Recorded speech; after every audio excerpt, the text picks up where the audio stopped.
Who's the stupidest person you've ever met, and what story perfectly sums up their stupidity? An old co-worker named James. We worked at McDonald's and were both 16.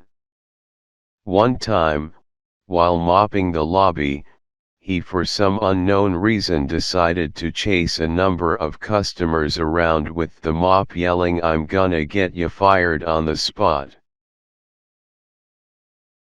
My brother and I were in the kitchen one day as teenagers. My brother was filling the sink to wash dishes. When the sink was nearly full, he went to turn the tap off, but it wouldn't budge, so the water kept flowing. I tried turning it too, but with no success. This is when the panic set in. The level of the water was rising fast and we didn't want to flood the kitchen. He took big saucepans out of the press to fill with water to keep things from overflowing, while I was in a frantic scramble under the sink trying to find the mains to turn it off there. I couldn't find it. Now really panicking, I took over the pot filling duty and my brother went running off to look for Dad as quick as he could. Dad came running in with my brother while we were shouting at him about looking for the mains. Dad just came over to the sink and pulled the plug out of the hole, letting all the water down the drain. Ha ha. I work at a country club. I did not work in the same department as this James, but there wasn't a ton of employees, so everyone knows everyone. He started out working in the kitchen. Every day when he arrived, he would walk around with his German-style motorcycle helmet on his head for at least an hour. He never wore gloves and would smoke while working in the kitchen, clearly not acceptable, and if not smoking would have a half-burned cigarette hanging on his lips. Manager was nice, so just moved him to the snack bar at the pool. Outside, away from a lot of people, less food handling, maybe more his speed. Nope, he was reported for telling a woman she shouldn't get a hamburger because she was too fat. So manager still doesn't fire him, moves him to doing light maintenance work. The guy spent 4 days painting the inside of a small closet this bright blue color. No clue where he got this color of paint, because there is nowhere at this place or any place I have seen this color. Lots of other stuff that I can't recall at the moment, but he was eventually let go for sexually harassing a 16-year-old. I've told this story before, but I like telling it because EFF Tammy. I had a boss named Tammy.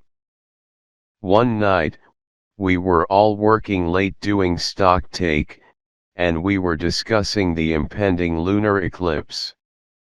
Someone asked what happens during an eclipse.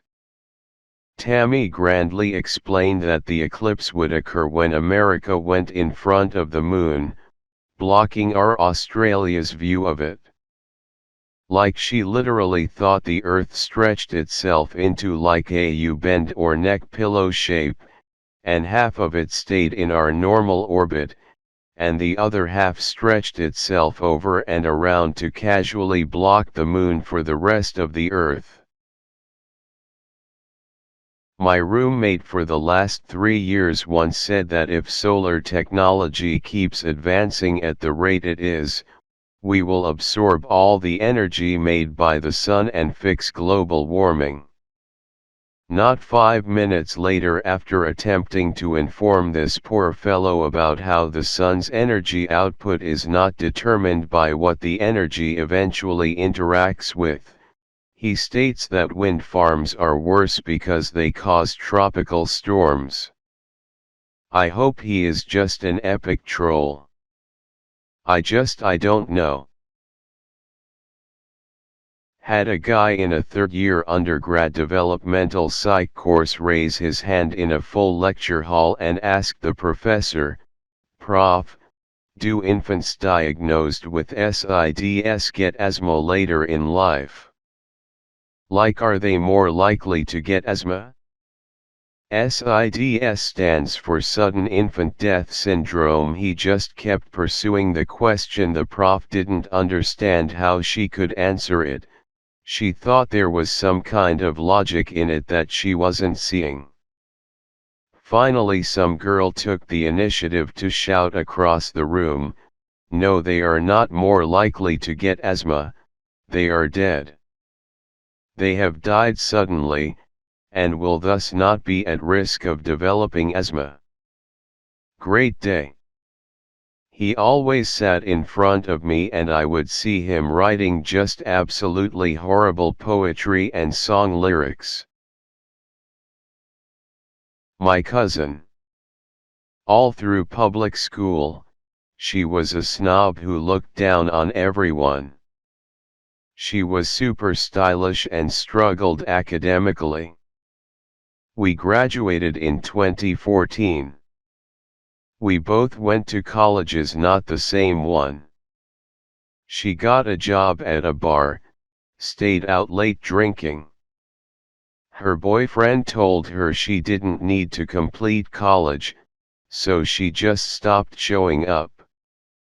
Didn't drop, just stopped showing up. Completely flunked out. Here comes the mega stupidity. Our families live hours away from her college at the time. Her family went to move her back home. My cousin's mom noticed a pile of clothes in the corner. The mom said, "What's that? Your laundry? Pack it and we'll wash it when we get home later." My cousin, "I kid you not, you can wash those."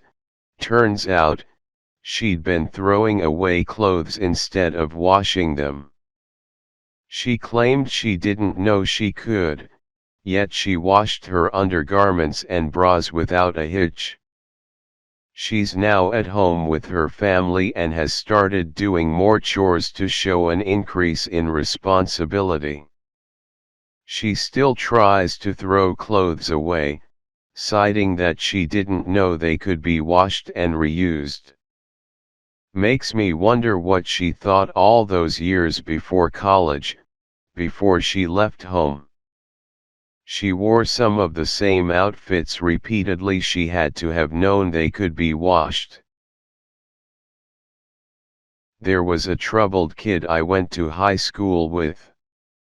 He struggled with school but had friends, but was starting to do drugs and go down a bad way.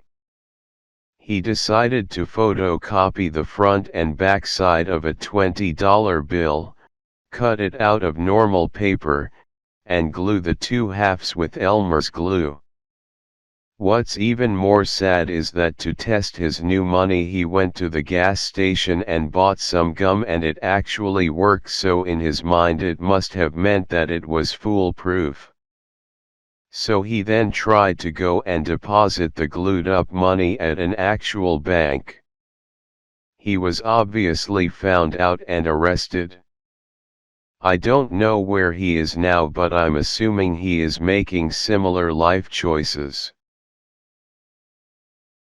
My flatmate at university did something similar. He put a whole bunch of effort into forging 10-pound notes, researched paper, found some spray adhesive that was just the right consistency, got hold of a very sharp craft knife and cutting board, figured out how to fake the metal strip and watermark with kitchen foil and crafty printing. He had an excellent printer. His copies were pretty good, but by no means perfect. So he and his accomplice Joe decided to keep to two simple rules: only use them in dimly lit bars when it was too busy for staff to check every note, and only ever take one copy out of the house. That way if they were caught they could claim it was an honest mistake, they got them in their change, etc. Well, at first it worked surprisingly well. They'd buy one drink with the dodgy 10, pocket the change and nip back to the flat to grab another. In fact, it worked so well that they got cocky. One day, my flatmate was out with Joe in a crowded area in broad daylight when they decided to roll a joint. Joe took a bag of weed out of his pocket and passed it over. Right in front of two police officers. Of course, the officers stopped and searched them and found over £200 worth of forged notes, all with the same serial number. Please like, comment, and subscribe.